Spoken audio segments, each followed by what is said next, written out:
called for peace for Cambodia. We need peace in Cambodia. I am Mayor Rex Richardson. I am proud to be the mayor of a city with such a diverse and vibrant Cambodian community here in Long Beach. Long Beach wouldn't be who we are if not for the contributions of our whole cultural tapestry, including our Cambodian leaders who made such a contribution to who we are as a community. And I want to recognize the community leaders and Councilwoman Sorrow for reaching out today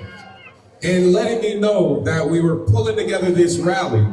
and I wanted to be here with you, so that we can stand together as one Long Beach community and demand peace in Cambodia. Now, Cambodia is a faraway place. It's not close. You all know it's not close to here. But we also know that when things happen far away, it impacts us here in our communities. And so we have to be sensitive and be mindful of what's happening in world events. And this is a period for us to really lean into peace and light, because there's been darkness in the world. Just yesterday, there was an incident at Brown University in Providence, Rhode Island, a mass shooting there. I reached out to the mayor of Providence, who's a friend. We did the Harvard program together to express Long Beach's condolences to that community. There's darkness that took place there. We know there was darkness that took place in Australia at a Hanukkah event today. We know that there's a conflict that's very concerning in Cambodia and Thailand. We know there's a conflict in the Middle East that is very concerning. In this moment, we have to go back to our values and our roots. We can't lean into violence and darkness. We have to condemn violence and hate in every incident that it takes place. Because we know that darkness cannot drive out darkness. Only light can do that. So in Long Beach, let's stand up for light. Let's stand up for peace. Let's stand up for unity for our Cambodian community and all of our communities. Thank you so much. Jampriam Sua. What do we want? Peace for Cambodia. What do we want? Thank you, Mr. Mayor, our Cambodian American. Love you so much, and thank you for your big heart and always support our community. Ladies and gentlemen, we are going to invite the last speaker, and he is the youngest monks in here, and I have introduced earlier. But before we invite most venerable Sao Song Khan, allow me to make an announcement. We Cambodia Town and Sister City and many other community leaders are together to do the emergency fundraising to support our Cambodia. So we will do this special fundraising on Sunday 21st, December Sunday 21st, 2025. From 2 p.m. to 6 p.m. at Odong Restaurant. $1 or $2 save life. And this fundraising will be 100% go directly to our civilian Cambodian war placement. Cambodian war placement, 100%. You may donate through Zelle to Cambodia Town, and also go on Cambodia Town website. And this is the tax deductible as well. សូមអរលោកស្រីអនុមោទនាព្រះអង្គគ្រូសាវសំខាន់នឹងចូលរួមធរណីការផ្សាយមេត្តាធម៌និងស្វាធ្យាយពធសូមអរតនានៃមុខទុំអនុមោទនា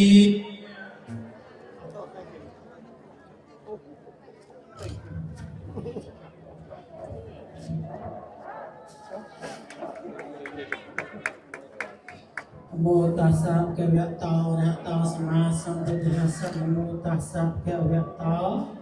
arahato samma sambuddhassa. Namo tassa bhagavato arahato samma sambuddhassa. ណាខ្ញុំកណ្ដាសូមអភិវឌ្ឍក្នុងកាយក្រាបថ្វាយបង្គំជាមួយនឹងទៅរត់ពុទ្ធបរិស័ទធម្មរណសន្និដ្ឋានឲ្យស្រីគ្រប់សូមនមស្ការចំពោះព្រះអង្គគ្រូពធារានិតរៈគ្រប់ព្រះអង្គដែលបាននិមន្តចូលរួមនៅក្នុងវេលាឱកាសនេះ ណាហើយសូមចម្រើនពរដល់ញាតិញោមទាំងអស់ជាប្រដ្ឋខ្មែរគ្រប់មជ្ឈដ្ឋានដែលបានអញ្ជើញចូលរួមនៅក្នុងថ្ងៃនេះជាប្រវត្តិសាស្ត្រដែលប្រជាពលរដ្ឋយើងមិនអាចបំភ្លេចបានហើយបន្ទាយអនុគ្រោះប្រធានាធិបតីគ្រប់ព្រះអង្គដែលបាននិមន្តមកពីគ្រប់ទិសទីឆ្ងាយណាស់តាំងពីរដ្ឋអារីโซណាហើយនៅរដ្ឋនានាតំបន់ជុំវិញសានប៊ឺណាឌីណូហ្វុនតាណាប្រមូណាហើយសាន់តាណា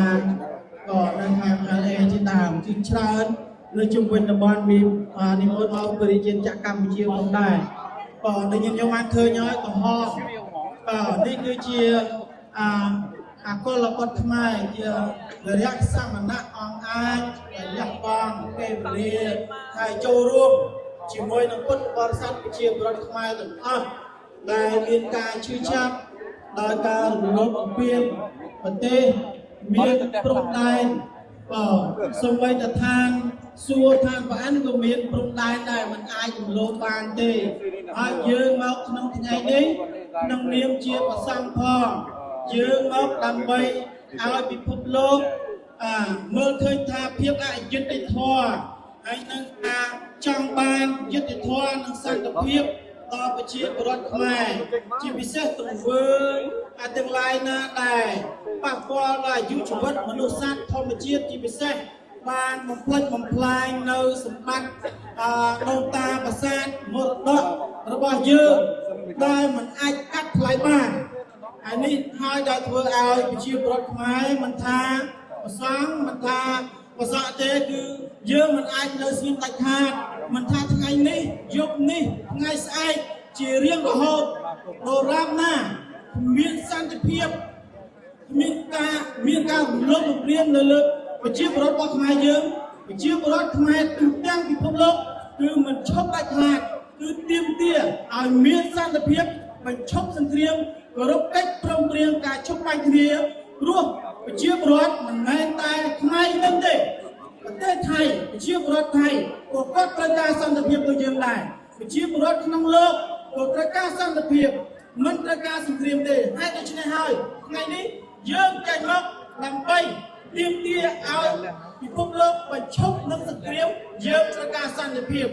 ណាសូមអរគុណហើយសូមឲ្យស្មារតីនៃការរួបរวมសាមគ្គីរបស់ខ្មែរយើងនោះ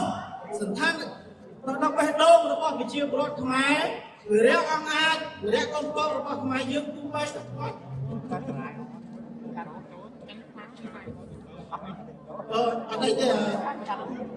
ាត់ចង់អរគុណច្រើនសូមអរគុណ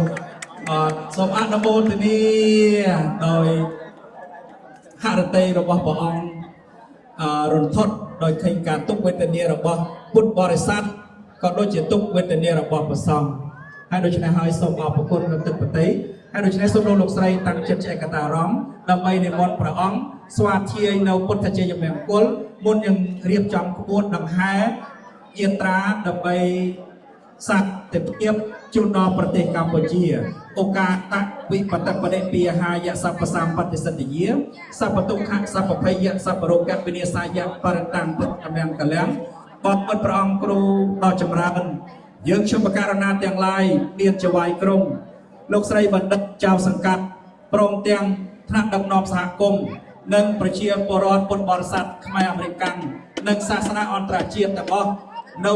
មុខនៃសាលាក្រុងមានសទ្ធាជ្រះថ្លាសូមរតនាបកករណាចម្រើននៅមេត្តាដល់ប្រទេសកម្ពុជានិងប្រទេសថៃមិនមានសង្គ្រាមនិងសាងសុខសន្តិភាពសត្វទាំងឡាយរស់បានអាស្រ័យដោយសារអាហារសត្វទាំងឡាយរស់បានត្រូវការសន្តិភាពកុំឲ្យមានពៀវិរិយទៅ